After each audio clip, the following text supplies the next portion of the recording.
Hello, dreamers. This is Marco of Dreaming in Fashion. Welcome to another week of this podcast where we discuss all things fashion. So, first up on my list is African beauty queen Zazibini Tunzi.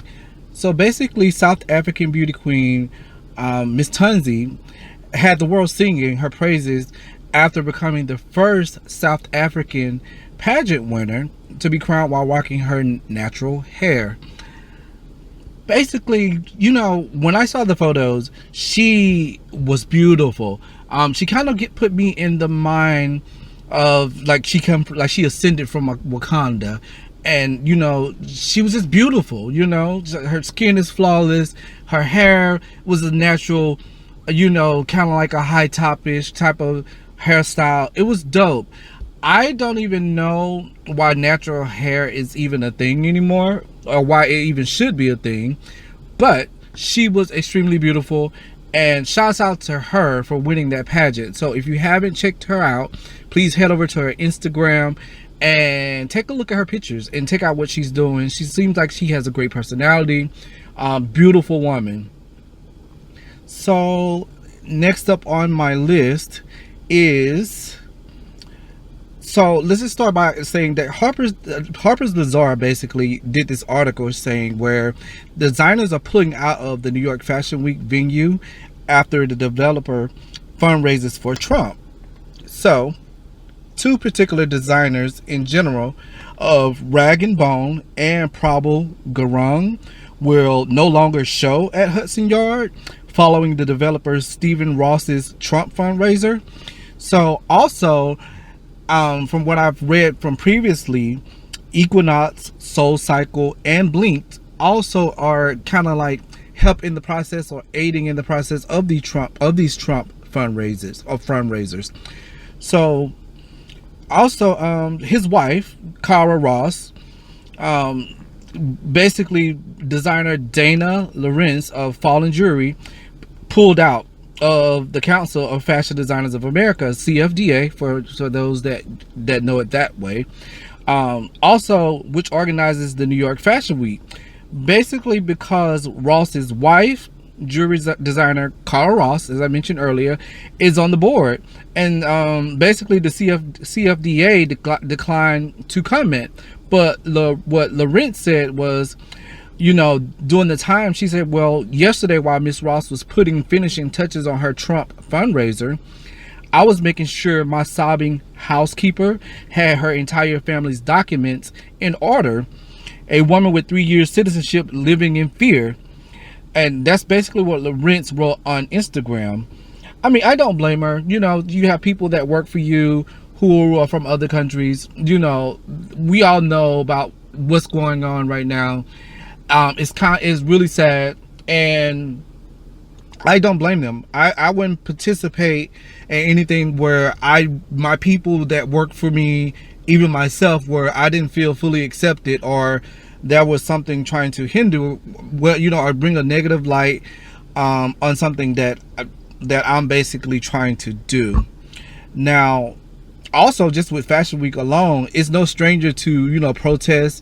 If anything, it becomes a stage for designers to get political through their clothing, whether it's with Women's March, pussy hats, parody Trump merchandise, feminist slogans, Planned Parenthood pins, and anti-Kavanaugh tees. Now, these are all things within that article of Harper's Bazaar, which, Kenneth Cole, who's legendary for, doing social commentary or doing social things through his clothing, about things that's going on in the world. That's why I've always liked him as a designer, because he does that. That is really awesome. And I think that whether you're a music artist, whether you're a painter, whether you are a basketball player, whatever type of art or entertainment industry that you work in, you should speak out on those things that that you feel strongly about, that you think that you see the injustices in the world. You should speak, because you have such a large platform.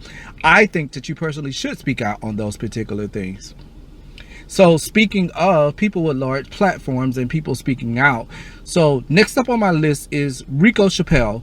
So he was the designer on the fashion show back in the day with Kelly Rowland, and I think it was Isaac Mizrahi. I may be wrong there, but I think it was Kelly Rowland and Isaac Mizrahi. Yeah, he was on that show. He was the designer on that show, and he lives out here in Atlanta. And basically he talks about black designers, and he talk about how Instagram designers slash influencers are basically giving celebs clothing without charging them, which makes it harder for other designers, and which is very true. And he also brought up a designer named by the name of Delvin Carter, who also kind of confirmed this statement. Delvin Carter, you can find his Instagram at Sia_collective. You know, he said that he was inspired by Dapper Dan, and he also said that his mom was a fashion designer, and he stated that he think that Dapper Dan, more of his ideas and putting more of his emphasis on Gucci corporate structure,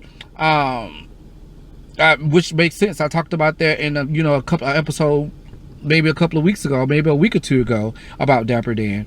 And also he talked about his biggest issues with the biggest issue with black designers coming up. Basically, he stated that people do not support black designers, meaning they do not buy black.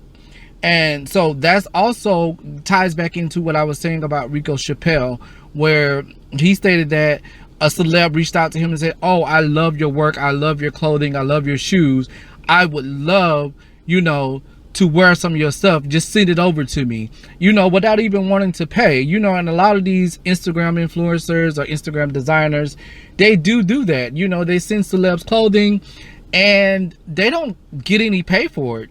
They just send it all willy-nilly, and which makes it harder for us other black designers, or just black or designers in general, just to make a name for ourselves. I understand the whole thing about promo and marketing. You just want to get your name out there, but at the same time, as an artist, you want to get paid for your work. You still have bills, bills that you have to pay. You still have to live. So that's just my stance on that. Now, also Delvin Carter also wanted to give his credit to Kanye West. He stated that he used some of Kanye's shoe patterns and parts to create his own.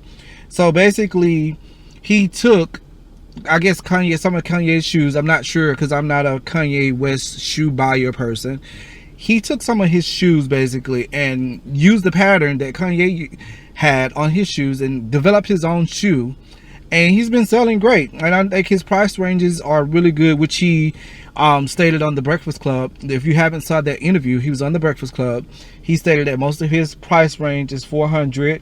And then he said that sometimes compared to other sneaker designers who charge $1,700 for a pair of shoes, which is ridiculous, and the quality is not all that great, is not innovative, and it just doesn't bring to the table what his clothing or his shoes bring to the table. I personally liked his stuff. I respect his hustle. I respect his theory on the whole designer aspect and different things like that. I think that he's an amazing designer. I think that he is one to watch. As I mentioned earlier, his Instagram is at Sia, SIA_collective, COLLECTIVE.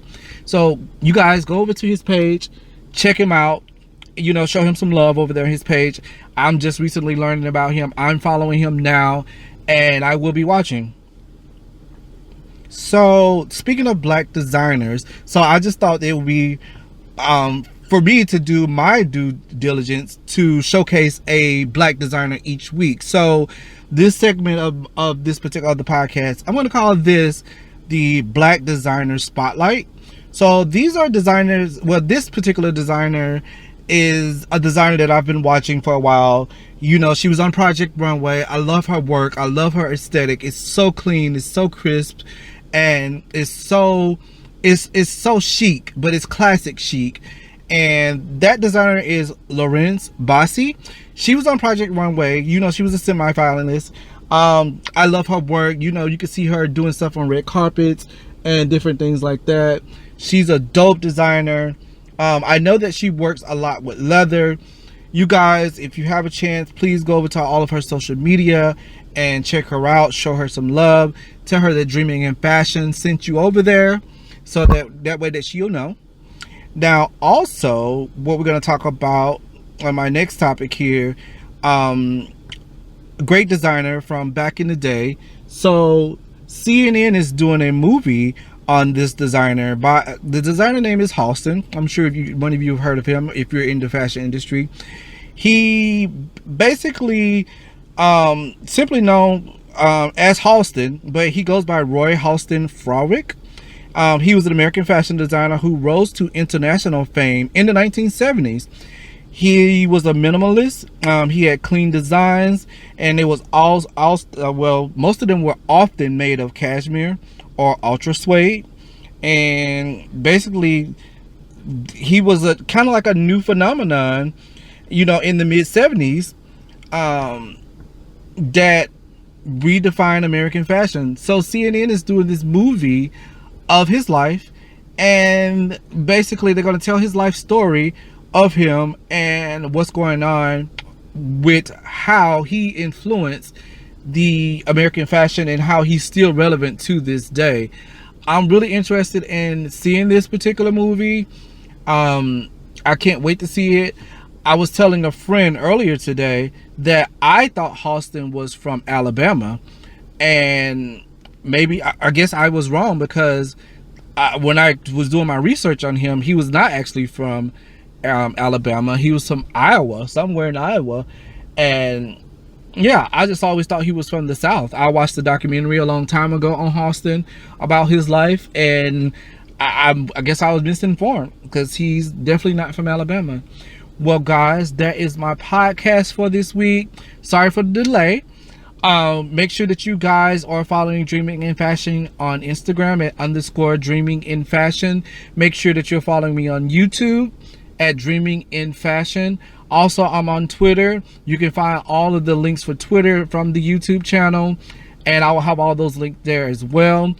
Once again, guys, if you see some fashion topics that you would like me to talk about, please email it over to me. I will leave my email in the description, and we will see you guys next week. Keep dreaming.